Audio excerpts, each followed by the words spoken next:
So kids really like tradition. They like routine. And this is something that I've really tried to make sure that is my and my daughter's routine, is that we're going to go to donuts. I'm going to take her to school. You know, this is just part of our deal together. It gives me a moment to just be with her. I often don't bring my phone. It's just me, her, donuts, and a cool drive. Hey bro, why don't you ride outside, man? Why you ride so much Zwift? Selling.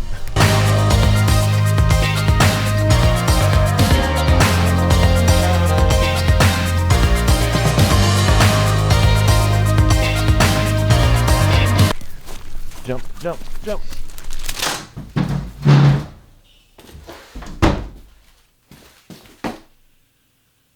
Good morning. You know, if I had better lighting, my bags under my eyes wouldn't be so bad. My house has all this really harsh vertical lighting that just makes my face look terrible. But I think that's like, one, it's too much work. I used to actually have a light behind the camera, and that's dumb because then what happens if someone sees me in real life? And it's all this like perfect lighting, and then I just look great, and then you see me in real life and you're like, damn dude, he did not look good. Okay, so today I want to talk about mental health. So if that is a issue for you, and you don't want to go down that rabbit hole, if you don't want to start thinking about that, maybe don't watch this. But mental health is super important, and I want to talk about exercise-induced depression. Now, here's the thing. I'm not a doctor, so I'm not telling you anything. If you feel that you need professional help, I'm actually going to link my sports psychologist in the link below. He has been amazing. He's the brother of one of our teammates and sponsors, Nick Baird. The guy has helped me so freaking much, and I'm going to talk a little bit about that today. But to give you some sort of context, I have never dealt with depression until Death Valley. I've never felt sad. I never really understood it. You know, and if you don't understand it, if you've never felt it, you're just like, you're sad, just be happy. And my life rips so freaking hard that it almost is like a double dick. Because I, one, don't feel great, I'm depressed, and two, I have no reason to be depressed. When my family's healthy, everything's great, I live in an amazing place, I basically ride bikes for a living, and then I'm depressed and sad and can't smile, I feel like a piece of shit. And then I don't want to talk to anyone about it because then it's even worse. Like if I go to my wife who's sacrificed so much and I come home from a bike ride and I'm mad or sad and I don't feel happy, dude, that's like a slap in the face for her. So today I'm going to talk a little bit about my experience with physically induced depression, what I did to try to help with that, things that I'm doing now moving forward. We're going to ride a lot on the trainer, also talk about physically induced depression, on just how with cycling we're always at such a high, it's bound to be that we hit a low. We're going to talk to Travis a little bit about his battle with depression, which for him is a little bit different. I don't think it's physically induced with him, it's just something he was born with and he has to battle with. For me, it's different. Now, if you've never dealt with depression and you're like, oh, this is boring, I highly recommend that you actually watch this video. Because I was right there with you in March of this year, where I honestly thought depression was like made up. All right, so my first bout with depression, physically induced depression, was actually after 2019's Dirty Cans or Unbound, where I dug myself into such a hole. Physically, I really shouldn't have ever finished that ride, but I mentally dug myself so deep. And then I got like a lung infection, and when I got home, I couldn't get out of bed. It was a really weird feeling because after I kind of finished being sort of sick, which I thought was just like a whatever lung infection from the dust, I had no desire to start the day. I just laid in bed and felt very like I couldn't smile. It was such a strange feeling, and I didn't understand what I was feeling. And then I kind of just chalked it up to like, you know, I just put myself in a really deep hole and kind of chemically unbalanced, and that was that. Now, I hadn't felt anything close to that until after I broke my leg at Death Valley. And it actually took me a little while to have that depression set in. It was very strange. So I went from the highest of highs to the lowest of lows in one infamous skid. When I got home, I was motivated. I wasn't sad. I was like, whatever. And then after about 4 days, all of a sudden, chemically, I had no dopamine. So here I am next to my bed, stuck, can't get into bed because I can't move my leg. So what I did was I scooted up the stairs backwards on my butt, and it was so good all the way into this point. But now here, I don't know what to do. It wasn't a matter of I wanted to be happy. Like, I could have been given $1 billion and unlimited Chipotle, and I still would have been unhappy. And it was so frustrating to me to deal with this, to be like, why am I this way? What is happening? And that's when I reached out and I got myself a sports psychologist. Now, I had actually gotten a sports psychologist mainly because I was afraid of crashing. I felt very vulnerable. I felt invincible throughout the Death Valley. And then like a parking lot skid broke up my femur. And within 10 minutes of talking with him, I was basically full on crying. And I just didn't understand that a sports psychologist would give me such a, I know this is a lame word, but like a safe place to just dump whatever I have in here on him. I want to show you something. My coach uploads to Training Peaks my workouts. And so in Zwift, I can actually come right here, and this is the workout for the day. Varying tempo. I don't even have to think about anything. It's just all right here. So then we hit workout, and boom, and we're good. Now, again, I really thought that having a psychologist or a therapist, is what he ultimately became, was like, I am stronger than this. I don't need someone to talk about my feelings to. And so then when I started talking to him, and after my first session, I felt so good. Like a weight was just lifted off my shoulders. And it actually made me a better husband to Kristen. Because the way this guy listened to me, his active listening skills, made me feel so good that I wanted to convey that feeling to Kristen. And it also showed me how bad of a listener I was. That I was always just waiting for my turn to talk with my wife. So then he ran me through a series of tests, like 10 of them. One of them, I did so terrible.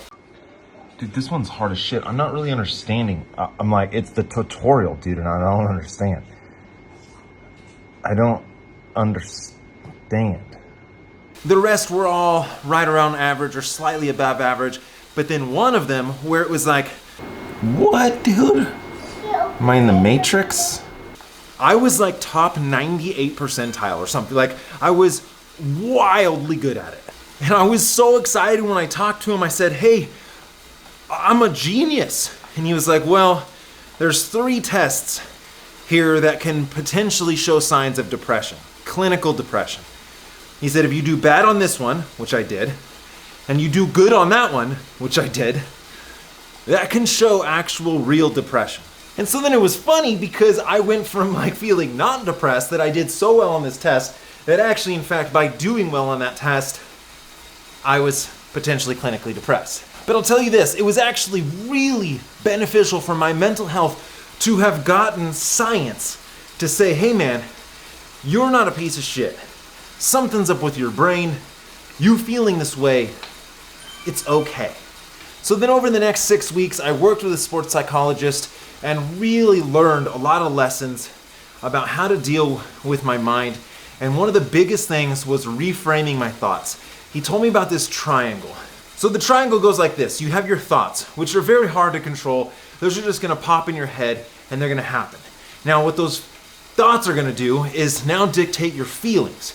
And then your feelings will dictate your actions. Your actions now in return dictate your thoughts. So how do we change our actions to feed positively into our thoughts that then will feed positively into our feelings? And the lesson he taught me was how to reframe my thoughts. Example, thought pops in my head. You know what? I'm a really shit-ass editor. I shouldn't even be editing this video. I should quit. So unfiltered, that thought now leads into a pretty bad feeling, which then is going to lead into a pretty bad action. But so now I'm going to reframe this thought that I'm a terrible editor, I'm going to destroy this project, and everyone's going to laugh at me. I'm going to reframe that to, okay, you now have an opportunity here to really better yourself. So let's take this thought that I suck, and let's motivate myself to be better. I now have an opportunity to grow. So that reframes that thought, and now my feeling is excitement. So now with a feeling of excitement, now my action is I'm motivated and I'm gonna go start editing because now I have a reason to be better. And that triangle of thoughts to feelings to actions and back, and that in between thoughts to feelings, you can control that. You can reframe that, which then leads your feelings to having positive actions. And now you're just in this positive loop, dude. And so without the help of my sports psychologist, I truly don't know what I would have done. I don't know if I ever would have finished Impossible Route episode 1. I was in a really bad spot. And so I was able to overcome my first real bout with clinical depression. That came from being physically induced through 7 days and 52 hours and a broken leg.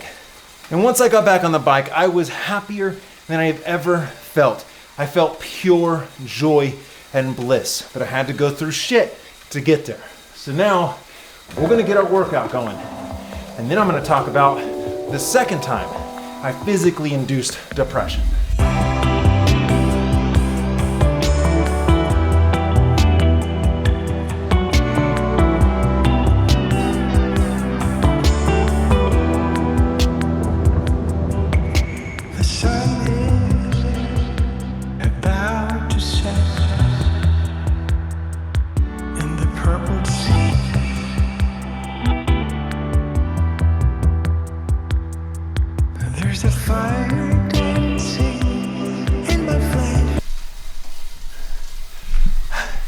But so the second time that I physically induced depression was after a huge block, after Gravel Locos, Unbound, Race Across the West, Impossible Route 2.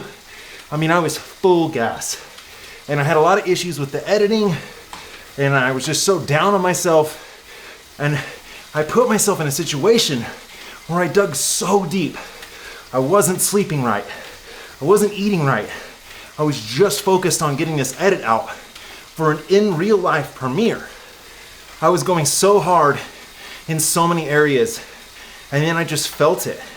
And now by this time, this is like kind of the third time I've dealt with something like this, and I knew it. I could identify what that was. I could also identify the tools that I needed to fix it. I was very open with Kristen, my wife. I had learned all these communication tools from my sports psychologist, and then I was able to stay open with my wife and let her know what was going on. And it was so much better because I had been there before. I had the tools to combat it. And so it wasn't nearly as bad as really the first 2 times, but it definitely affected me. And after the premiere, heading into BWR, oof. Have you always dealt with some level of depression? I wouldn't say always throughout like my life, but probably since sophomore year of high school. Like if I didn't do a sport, if I didn't like go and dig myself into like a physical depletion, I would. I don't know if I'd be here. If that's kind of aggressive, but just to be honest, yeah.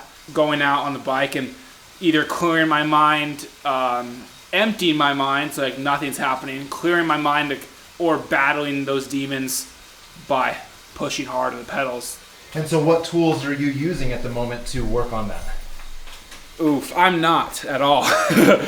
I'm kind of just going day by day and trying to focus on the good things. Like today I got a flat tire. All right, it's life. Like it happens. Just move on, and tomorrow will be a better day. Boom! I'm so happy with that. That was such a great, structured ride. Just love it. Look how beautiful that looks. Boom. We're doing pizza. So what my sports psychiatrist said is that your brain creates these grooves, essentially on how it releases dopamine. And what happens is when you ride bikes a lot, over time, it becomes where that's the only way you can release dopamine. It's really the only way you can be happy. And so when you get, say, injured, or you have an issue where you can't ride, it actually becomes very difficult for your brain to give you the happy chemicals. So you actually can become chemically depressed because your body is so used to delivering dopamine in one pathway. Riding bikes, this is when you're happy. Cool. When you stop being able to do that, your brain has to find a new pathway. And so what he had told me, which made so much sense, when I was sitting there with a broken leg, depressed as shit, he's like, look, after a little while, your brain will build up with dopamine. It will find a new pathway, it will overflow, and all of a sudden, you'll get really happy doing pretty mundane things. And if you understand kind of, what's happening in your brain, then you can better understand that it's just temporary. And that's the thing is, just like a long climb, if you don't know that it ever ends, you just think, dude, this climb goes forever, it goes to space, it's very hard to keep going. But when you know, all I gotta do is get to this tree and then it's done, you can make it there, no matter how much pain you're in. So again, I'm not a doctor or anything of that sort, so don't listen to me. I'm just telling you my experience, right? And with my experience is that the few times that I have dealt with this depression, the first time I felt alone. I felt scared. I felt stupid. I felt so down on myself, which at the time when I'm depressed, that's not the feeling I need. But here's the thing is if you understand what's going on in your brain, you actually understand kind of the science behind it, then it's not so scary. And you know that it's something that can be fixed. And for me, when I was sitting there with a broken leg and I was depressed, I actually ended up taking up archery. And archery allowed for my brain to sort of find a new pathway to deliver dopamine. And it was something very simple. I could do it right in my backyard. It gave me this sense of joy very easily. I was so happy so easily. As if we're cycling to be happy, it takes so much, right? 1 hour ride is not a big deal. That's just baseline. And so to start dumping dopamine in my brain, I gotta ride to the freaking moon. Why is it doing that, dude? It's so... Okay. Is anybody here beside me? It's possible I make believe. As long as I can feel your body. I cannot wait to eat this pizza and the salad. The family is waiting for me upstairs. We're doing a little movie night. I gotta get up there with them. But so look, it's very easy to hide behind our brand, our ego, our social media, and to sort of never really talk about what we're dealing with on the inside. But I would suggest, take that mask off sometimes. And I know that's super cheesy, but it really is true. If you want someone to understand what you're going through, you sort of need to open up a little bit, be a little more vulnerable. And maybe if you don't trust doing that on social media, do it with someone that you do trust. Now, cycling is amazing because I've ridden side by side with people for hours and hours and hours, and I actually never look at them in the eye. And it gives me this ability to sort of open up emotionally. And it's one of the most therapeutic things to ride with someone that you're probably never gonna see again. And then we both do that. We both sort of just kind of let each other know what we're feeling, and it becomes this bond that is very special. I've had the deepest conversations with people that I will never ever see again. And I think that there's something very special about that. That I can't imagine any other sport where you're able to do that. And look, seeking professional help, I know that sounds so weird and almost that it's a negative. And I was there, bro. But my sports psychologist has changed my life. And he was there when I needed him the most. And I didn't think that was going to be beneficial. I thought it was going to be so cheesy and so lame. And it was so valuable. So know that you're not alone. Know that there's ways to get through this. And like I said, the one big thing that I took away from my sports psychologist was this triangle of that you're going to have thoughts you cannot control. They're going to pop in your head. It just is what it is. Sometimes those thoughts are super dark and they're twisted and they're weird. And you're like, why am I thinking this way? So you take something you can't control, you build a frame, and then everything that goes through that frame, you now have control to spin that into a positive. So like you take that thought and you have an opportunity to now reframe that. And that thought goes through this window, and now instead of, I don't like my body, I hate this, I have no control over my life, to going, you know what, I have a great opportunity to tell a great transformation story. And so then now that thought is twisted into now you're feeling hope for the future. And now that hope will turn into action, which is maybe you eat a regular cheeseburger instead of a double cheeseburger. I mean, it can be small steps, but it's that positive reinforcement through that triangle that will give you control over what you have going on. And maybe this mental funk for you takes years to get out of. I don't know what to tell you. It's not the same journey for everyone. So I just want to say, like, look, I open up here on YouTube, I open up my whole life because I feel like no one else does that. Everyone else hides behind the mask. They hide behind this false sense of everything's great. I don't want to do that, man. And I'm not saying you need to open up on social media, but find yourself a good partner to go ride bikes with, take them on a 4-hour ride. You never probably have to look them in the eye, and just start talking a little bit about what's going on with you. It will help. Link to my sports psychologist down below. I'm going to get up with the family, and we're going to eat some pizza. We're going to watch a movie. And as always, vegan cyclist. Yeah. So good. Is anybody